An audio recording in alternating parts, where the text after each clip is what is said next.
Beyond Baker Street, a new release by Z-Main Games. Maybe the title may be a little misleading, but the game has nothing to do with the classic game Baker Street. It has a Sherlock Holmes theme, of course, but it is completely different from Baker Street. It is actually much closer to Wannabe than it is to Baker Street, or I should say to Wannabe than to any other game. I should almost say that this game is an Hanabi variant or Hanabi Advanced. Hanabi for hardcore gamers. Hardcore in quotation marks. This game is not that tough, that hard to understand. But there is definitely much more meat than you find in Hanabi. And this game, the players are competing against Sherlock Holmes. They're trying to solve a mystery before Holmes figures the solution out. So it's not just about saving the innocent and make sure that justice is done. It's also about looking good and looking smarter than Sherlock Holmes. You have 3 decks of cards: suspects, motive, and opportunity. Each is shuffled independently. And then from each deck, you take 3 cards and you put them on one of these spaces here on the board, and one is face up, and that is the current lead. So at the beginning of the game, you will have a lead for suspects, a lead for motive, and a lead for opportunity, plus 2 reserves in case this turns out to be a dead lead. Cards of this type have a value and a suit, and here we have documents, suspects, so we call them people, faces, silhouettes, magnifying glasses. There is a 4th suit, which is footsteps, and cards have a value. Now, the lead cards have a range of values, as you can see, can go up to quite high numbers. Then players will also use other cards, which are the clue values. I don't remember what the technical name in the game is. Think of them as clues that you're collecting to try to corroborate your leads. These clue cards also have the same suits that you see on the leads and have values from 1 to 6. You shuffle these cards together. Each player gets a hand of cards. The number is based on the number of players. So, for example, with 4 players, we get hands of 3 cards. So each player gets a hand of cards. You also need to select a case that you want to solve, and you will place it here. There are various cases. The number here indicates the difficulty. The higher the number, the tougher is the case. We'll start with the easy case. Here we have a track that corresponds to the investigation value. You need that to be 20 before the end of the game, before you can close the case. That is, before you have collected enough evidence. You may know what happened, suspect, motive, opportunity, but you need enough evidence, and this is what tracks that factor. Finally, you have another factor before we start talking about how the game works, which is Carter cards. So they're optional. You do not have to use them, but they do add a lot to the game, and they also actually give you more opportunities to win the game, because they give you more abilities. You're playing the basic game without the cards. There isn't really something that makes up for the fact that you do not have the special abilities that these characters do. They add more theme, more flavor, and, as I say, more abilities. You will definitely need the special abilities of the characters to resolve some of the tougher cases. How does the game work? Well, when it is your turn, you can take one of several possible actions. You have this nice player right here. One of the actions, Hanabi style, may be to assist another player. Yes, you have hands of cards, and just like in Hanabi, you are not looking at your cards. You only look at the back of your cards, and you're seeing everybody else's cards. So what you can do, again, Hanabi style, is to assist another player. That is, you can inform them about a suit or a numerical value that they have. So I can tell my opponent, well, not my opponent, another player, because this is a cooperative game, I can tell them these cards here, and this would be from their perspective, they get to learn that these cards here are footsteps. So, well, maybe now I'll put them here just as a way for me to remember that. And later somebody tells me, well, this is a 4, this is a 6. So now I know, well, this is a 4 footsteps and 6 of footsteps, 2 of magnifying glasses if I have enough information. Anabi style. However, whenever you give information of that type to another player, Holmes overhears the conversation, I think, or comes to the same conclusions and advances by 1 space on that track. If he ever gets at the end of the track, the space, the 0 space of his track, the players lose the game. And that is one of the many ways the players may lose the game. So you give information around so players get a better sense of what they may have in their hand. Another action is that you can investigate. When you investigate, you play an evidence card from your hand to one of the leads, and then you draw another card to replace that one in your hand. For example, suppose that I feel pretty confident that this is a... they told me this is a document card, so I know it fit in that lead. I have no idea what the number, but there isn't any other card there, so I know I will not exceed the number that I'm trying to match. When you're playing cards, yes, you're trying to identify the right icons and get a good sense of the numbers that you have to form piles of the corresponding icon under the leads, and the ultimate goal is to match the number that you have on top of each lead. So to fulfill the requirement of this lead, I need 13 points of in document cards. Now what happens when you play a card from your hand?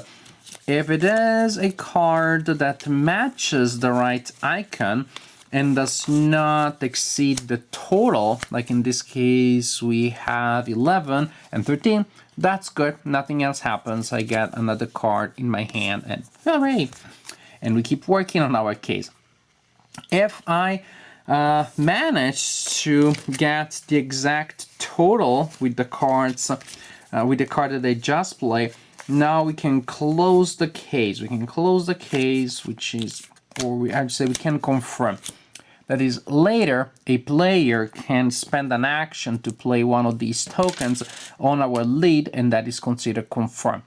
I have 13 of the correct icon. Another player spends an action, and we get the confirmation, and that is what the confirm action is for.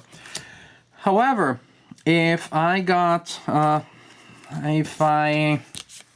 if the card that I played is the correct icon but puts me above the number I'm trying to match exactly, then that is bad, because that becomes a dead lead and we have to start over with another lead.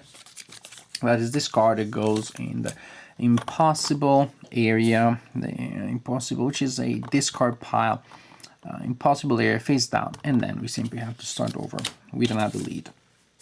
Now, that is one of the things that may happen when you play cards here under the leads. It may also be, and that's super clumsy, that simply the card that you played is of the wrong icon, in which case the card is added here to the current lead, and now the value of the card that you misplaced is added to the value that you need to match. So now actually, to be able to complete this task, I need 15 of footstep, of the suit of footstep. So there are various penalties that you get if you put there a card which is either not the right icon or it is the right icon, but it brings you to exceed the total you're trying to match. As we said, if you do match a total in a lead, you get at some point later to spend an action to confirm. You may also eliminate evidence that doesn't matter. That is, you play an evidence card from your hand face up to the impossible area, and when you do so, you move the where is that? There you go. Place a confirm marker. No, there you go. Oh, that's something important. Actually, I forgot. When you confirm, it's super important. Holmes is humbled by your amazing success and moves back by 1 space. So you have a little longer to live in the game, a little longer to stay in the game. You may eliminate, that is, when you play a card in that area, in the impossible area, in which case you advance the investigation marker by that card's number, and then you draw a new card. That is, for example, I decide to play a clue card in there, face up for my action using the eliminate action, and now I move this marker here by 6. And later somebody plays this other card in there, and then, oops, not Holmes, and then we move this by 5. And so on and so forth. However, the case that we have chosen gives us a maximum number of cards that we can have face up in the impossible without penalties. Well, actually, correction. Every card in there counts against this maximum. Which is not the maximum cards you can have in there, is the maximum cards you can have in there without having to pay a penalty. So if there is a number of cards in the impossible which is higher than this number here, for each such card, Holmes advances by 1 space on his track. Back to our actions, but we covered them almost all. You may decide to pursue, that is, you discard the top lead card from one pile face down to the impossible. It's a pretty desperate action to take, and you take it pretty much only if you really have a certain card there, you seem to be stuck, and no one seems to have the right clues to meet the requirements of that card. Then you can discard it and start over. But there are way better things to do. Do those. This should be an action that is not to be taken lightly. So these are things that you do to collect cards here, to confirm your case, and to advance your investigation. You win the game if your investigation marker is exactly at 20 and you confirm your 3 leads. These victory requirements need to be pursued in order. First the 20, then the confirmation. So maybe you have figured out what this is, but you don't confirm it until you have 20, and then somebody spends an action to confirm it. You lose the game in many ways. If Holmes reaches the 0 space of his track, you lose the game. You lose the game if the investigation track goes over 20, or if you confirm all of your leads before 20. Also, if any of the lead decks is empty, so the last card in a lead deck is discarded for any reason, then there's no way of pursuing the 3 leads, and there's no way of solving the case, therefore you also lose the game. Is it fun? Yes, this is a really fun game. It's a delightful game for people that like Hanabi. I can tell you it's an instant buy. No-brainer, because you have what you already liked in Hanabi, and yet this doesn't seem like a paid copy, like a clone. They just changed a thing or two so they could market it. Even calling it Hanabi variant is just a way for me to tell you more or less with respect and the generic core engine, but it doesn't really describe the experience of playing the game, because the experience of playing the game is different enough from Hanabi that it definitely justifies having both in your collections. I do have both in my collections. They're staying there because if I am playing with very casual gamers or non-gamers at all, with members of the family that are visiting for the holidays, then I would play Hanabi. When I am with my gaming friends, after we play maybe a bigger games, this could be, I wouldn't say a filler, but for gamers that know the game and know Hanabi, this game can be played pretty fast. So not a filler, but definitely a lighter game, but one that still has enough meat to satisfy the palate of a gamer, a board gamer.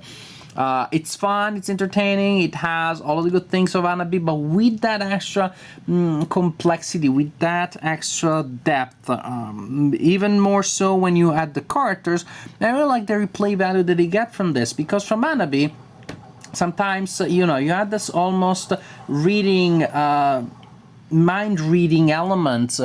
When a group plays together, the game will tend to follow certain lines because people have developed certain communicative strategies, certain conventions, certain almost subliminal telepathic ways of passing information. And since there's an external factor that really brings variations to the game, those after a while they make the game a little too easy, or definitely easier over time. Here I like the fact that with the characters that you can change from game to game, you definitely have replay value, you have variety, because you cannot count on certain combinations of abilities coming from characters to be available every time. And when you have a harder case with numerical values that are tough, with a very small number of cards in the impossible, for example, then you really need to rely on those abilities, and you need to figure out good synergies with whatever it is that you get in that game. So I definitely think that the cards that add to the ability are not just a cosmetic, not just a small thing, but really are at the core of what makes this game original. But again, what really makes it also original is simply the idea of having these objectives and this different range of abilities that allow you to create some very interesting synergies and some very interesting ways of cooperating with other people. All that you found in Anabi, but more. I want to say a better Anabi, because Anabi is great in itself. And again, with certain players, Anabi is still better. There's no such game which is perfect in all environments, but for players that love Anabi and do not mind a little bit more complexity, a little more to chew, but also a little more to taste, then Beyond Baker Street definitely is the next step from Anabi. It's a really great game, simple, intuitive. It may not feel so if you never played Anabi, but after a couple of turns you start seeing what's really going on behind the mechanics, what are the ways of communicating without communicating, or implying without saying, and the game, although it may seem pretty artificial and complicated mechanically, will flow quite well and feels quite intuitive. Beyond Baker Street, a really fun game. Big thumbs up from me. I really enjoy playing Beyond Baker Street, a new release by Z-Man Games.